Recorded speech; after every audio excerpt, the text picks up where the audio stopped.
This is Daily Blast Live. We're talking about what you're talking about. Real, honest, entertaining, live. DBL starts right now. 3, 2. Ladies' Day. Welcome to DBL. It is Friday. Thank you, Queen, very much. It is a Friday, August 7th. I'm Tori here with Erica, and Brandon joins us remotely. Looking good, Brandon. How you feeling? Thank you. It's the ladies plus Brandon. I feel good. I love being on the show with you two. So happy Friday, ladies. Happy Friday. As soon as I said it, I was like, wait, Brandon's on. And I was like, wait a minute. But we love you as part of the ladies crowd. The ladies' day with the ladies, man. She saved me. You're making me blush. All right. Well, we start today like we start many days about the coronavirus. Just how bad will the coronavirus get in the coming months? So we got a new model for you. It projects that by December 1st, the U.S. could reach 300,000 deaths. But there's some good news, though, and listen carefully. Nearly 66,000 of those deaths could be prevented if everyone wore masks. Speaking of the pandemic, a lot of you have been writing in about the viral video and photo taken at a Georgia school after it reopened earlier this week. Here's the photo. So here's the story. The student who took this photo and video showing a packed hallway with many students not wearing masks was suspended by the school. Tori was outraged. Here's what 15-year-old Hannah Waters had to say about it to CNN. I was concerned for the safety of everyone in that building and everyone in the county because precautions that the CDC and guidelines that the CDC has been telling us for months now weren't being followed. I'd like to say that this is some good and necessary trouble. John Lewis would be proud of you, Miss Waters. We have reached out to the Paulding School District for a statement, have not heard back yet, but the school district did release a statement to NBC News saying they are aware of the issues and that they are, quote, gathering the facts of the situation and will address the issue in accordance with district policies and regulations. A lot of words. Now it seems like the school has reversed course. Hannah just tweeted this saying this morning, my school called and they have deleted my suspension. To everyone supporting me, I can't thank you enough. Oh, I was about to get real mad on this one. You guys know my favorite Supreme Court case, Tinker v. Des Moines. Kids wore black armbands to protest the Vietnam War, and the famous line is, children do not lose their constitutional right at the school gates. She has a First Amendment right to speak out about what's going on. Erica, what do you think? I'm glad they reversed their decision. Hannah, girl. I know, Waters. When she said that this was good and necessary trouble, I was here for this. Remember, we are challenging authority. Why? Because authority has proven time and time again throughout history that leadership is not always infallible. In fact, they're just humans who have been there longer. So that means that there aren't always going to be the right decisions made at the right time. It was very interesting to me that they couldn't really decide how to make consequences for people wearing masks or not, but they immediately suspended someone for calling out the fact that her health was in jeopardy. And she also made the point that it wasn't just the students' health or the faculty's health, it's also the health of everyone that they live with. So Hannah, I commend you. Yes. You stand strong, girl, and now other people are going to see it is okay to speak out when you know that what is happening to you is absolutely wrong. Absolutely. And I'm proud that she took pictures with not the students' faces. She was careful, she was thoughtful, and good trouble was had. All right, moving on to this, Brand, I want to get your take on this. A lot of people have been worried about former First Lady Michelle Obama. She revealed in her podcast earlier this week that she's been dealing with, quote, low-grade depression, which she said was due to everything going on, including the coronavirus and racial tension. Well, now she's giving us an update in an Instagram post saying, quote, first things first, I'm doing just fine. There's no reason to worry about me. She goes on to say the idea that what this country is going through shouldn't have any effect on us, that we should just feel okay all the time, that just doesn't feel real to me. So I hope you all are allowing yourselves to feel whatever it is you're feeling. My Buddhist vibes were like, yes, feel the feelings, drop the storyline, stay, stay, stay. What do you think, Brandon? I think one of the most therapeutic things about my lowest points during this pandemic was being open about it, talking to people about it. I remember having like a 15-second Instagram story where I was just telling people, it was like, you know, my mentals have been down. And the response that you get from people, you know, the encouragement that you get from people is really from people that I didn't even know, social media followers that I don't even know, and my family as well. And I think that's something that brings you out of it, because you realize there's everything that's going on in the world right now, the hate and all, there really is love. There really is people out there who want you to do well. So I'm glad that she came out and she spoke on this, because people love Michelle Obama, but Erica Cobb loves Michelle Obama. That's a capital L right there. Excuse me. I thought other First Ladies, Erica, like Betty Ford, who have given the Center for Addiction, have been very real and open, and this is a great position of power that can do that. What did you think about it? Well, you know, I appreciate you mentioning Betty Ford, and I think that is a really great example. The difference right now is that we are all connected in a way historically we've never been connected before. And Michelle Obama really comes across as every woman, in the sense that, you know, she, in some respects, we feel like we truly know her. Yeah. And there used to be almost this very Kensington Palace facade that happened in the White House. And I think now we're seeing that presidents and first ladies, they are just people. And I really commend her for stepping forward. Now, a lot of people got on me on social media today and said, I don't need Michelle Obama to validate my mental health experiences. And I understand that. And that's cool. I respect that 1,000,000%.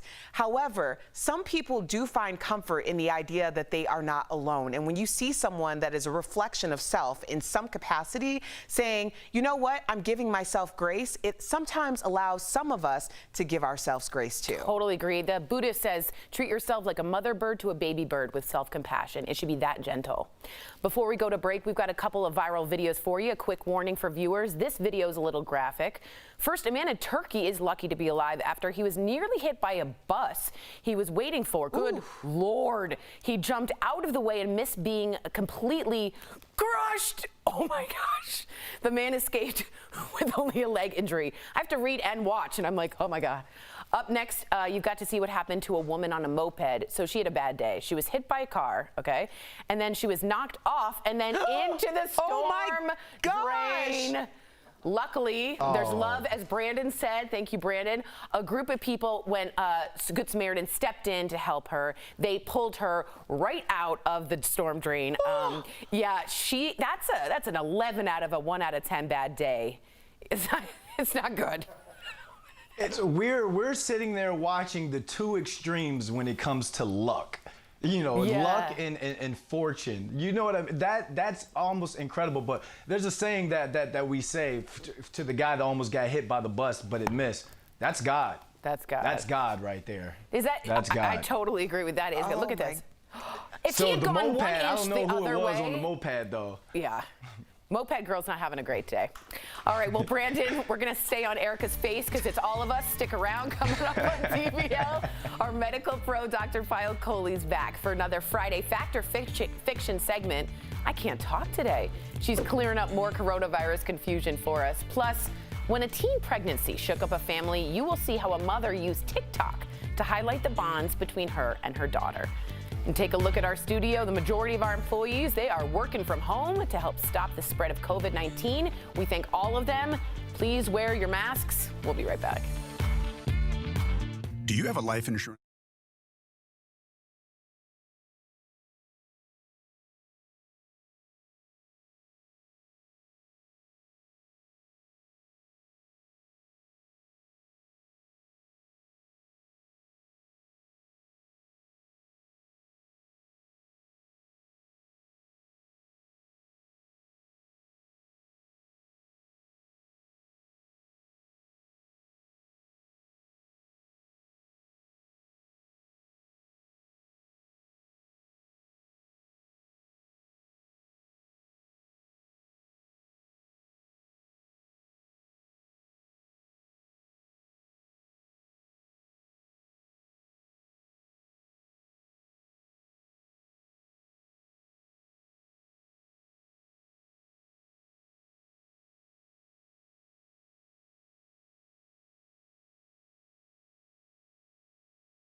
Keeping you and your family safe starts with staying informed. What do I say? Knowledge is power. And I don't say that. That's what someone else said that. I repeat it. I was like, that is a great quote, Tori.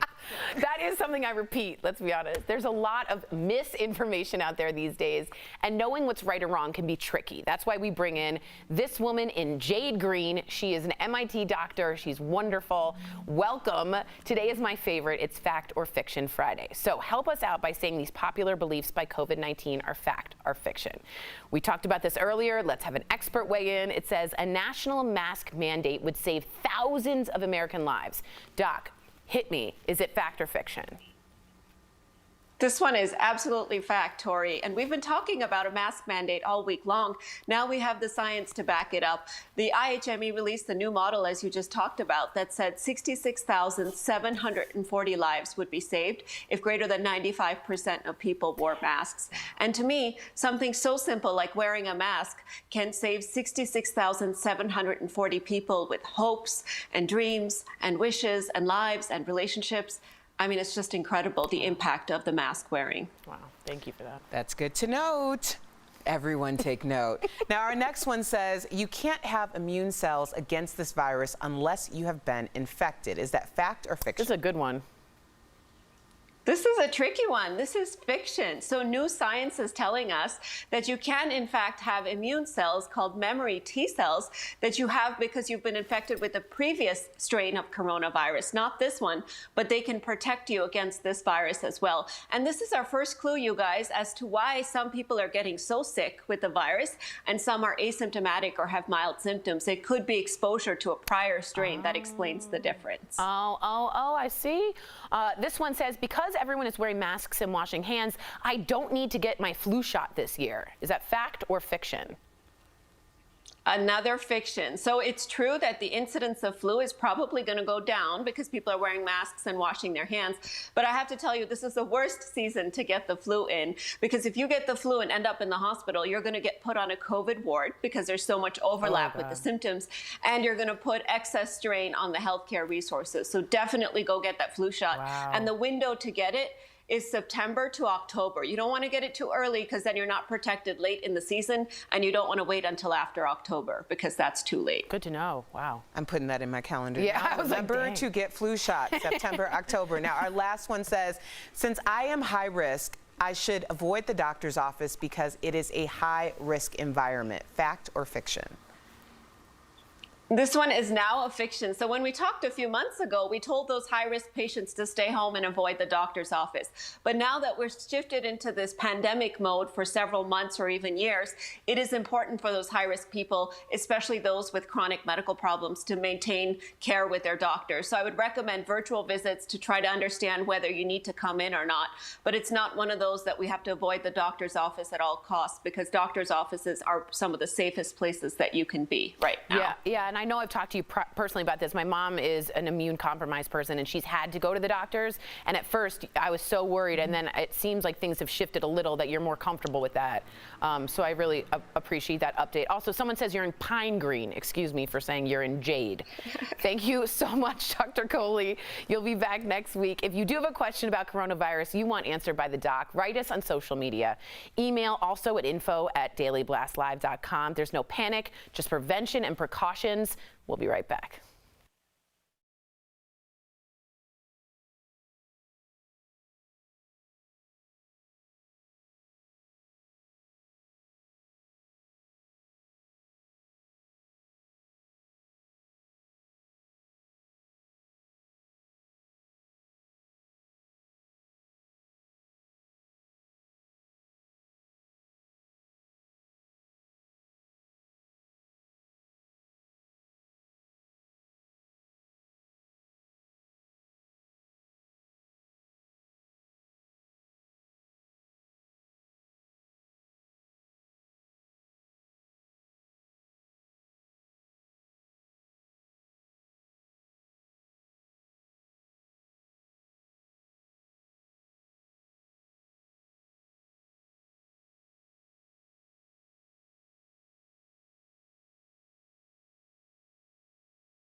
Welcome back to DBL. 14 million views and counting. That's how many TikTok users have watched a mom from Maryland reenact the day she found out her teen daughter was pregnant.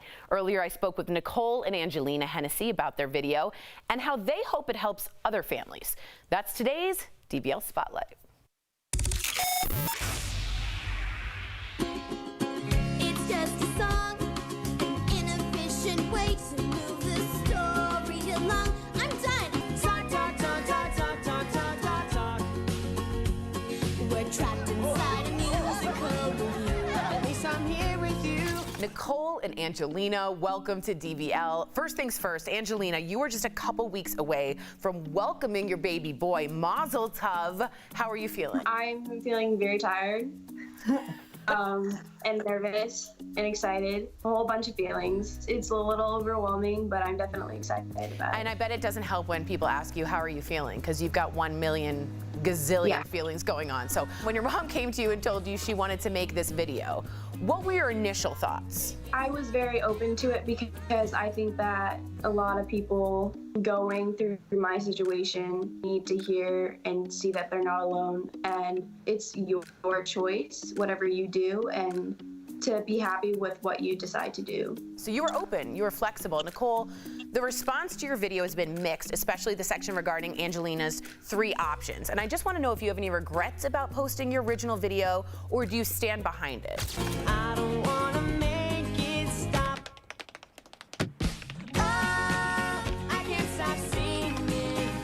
Make it stop. No, I have no regrets. I obviously was very surprised by how many people viewed the video. The negative comments don't get to me. The positive comments have definitely overweighed the negative. So many people have reached out and shared their stories with us, even talking about the 3 options and also just how to open up communication and trust with people's families so they have that safety net, that they feel safe coming to their families to get the support they need. When did you get the idea for the videos? Was it like a moment? Did you kind of like were thinking all these things and it molded into the idea? When did you have that spark? One day I was sitting down just watching TikToks and there was a video with the song It's the Remix. And I started laughing and I was like, let's make a video because like I had her when I was 17 and now she's 17 and she's pregnant. So I was like, it's the remix. And so after that video, people were asking me, well, how did you find out? How did you react when you found out? Were you mad? Like what happened? Which is a little shocking to me that like so many people don't give their children all 3 options, that so many people force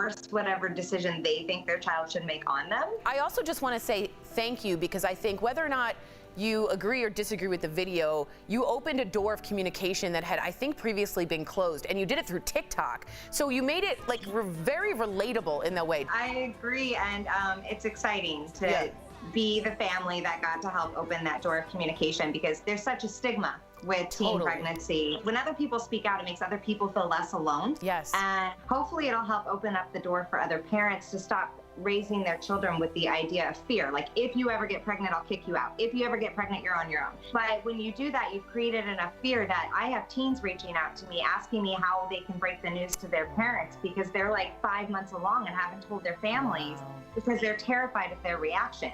And that can be prevented.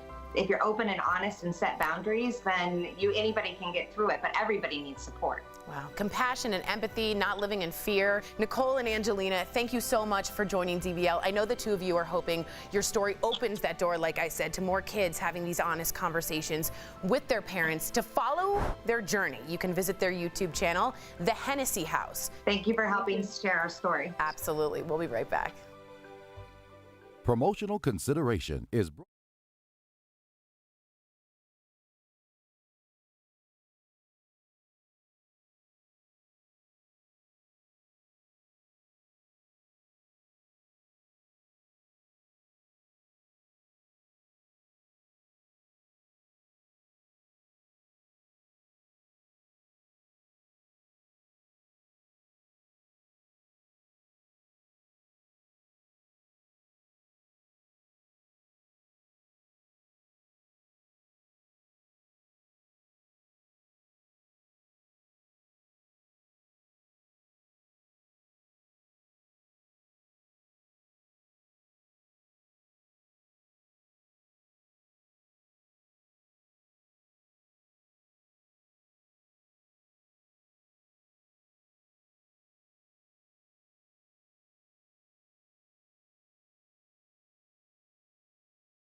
Welcome back to DBL. More people are taking road trips than flying this summer, but how safe is that long drive? Well, we're chatting about it in today's DBL Drive, sponsored by, get ready, who y'all?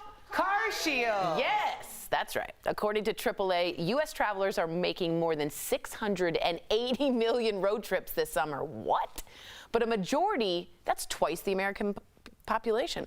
But most of them are skipping tourist destinations and visiting family instead. Now, before hitting the road, limit your exposure to people outside the household for 14 days. When you finally get to your destination, stay there. Try not to leave that spot unless necessary. And of course, wear that mask and wash those hands. When it comes to traveling for peace of mind, get an auto protection plan with CarShield. CarShield protects their members from the high cost of auto repairs. Call 1-800-505-9619. Road trips, Cobb, London, anyone? I really want to. We've been trying to figure out how we're going to see our parents. Me too. That's all I can think about. So that's what we've been talking about. And we need to go to Canada for Anthony's parents. So we're like, okay, do we quarantine in the basement? Like, what do we do? I know. We're thinking of quarantining in the basement, Brandon, taking the test, and then finding out, and then we can go back up. But my Jewish mother's like, where are you? I'm sure your family's like that too, Brandon. What's your family like? Look, Tori, I took a road trip from Virginia to Washington State and back when I was 18 years old with my brother. I'm never doing that again because we didn't have CarShield back then. Yeah, and I want to get into details because this is daytime TV, but I'm never taking a road trip again like that. Yeah, I want an upscale road trip. I don't want like a rugged road trip. Well, good luck with that. I know. Where am I going to go? Good luck. I know. Good call. Let us know if you guys are seeing family. DBL is new every day. We will see you Monday, same time, same place. It's been an honor hosting this week. Happy birthday, Sam. We'll see you later.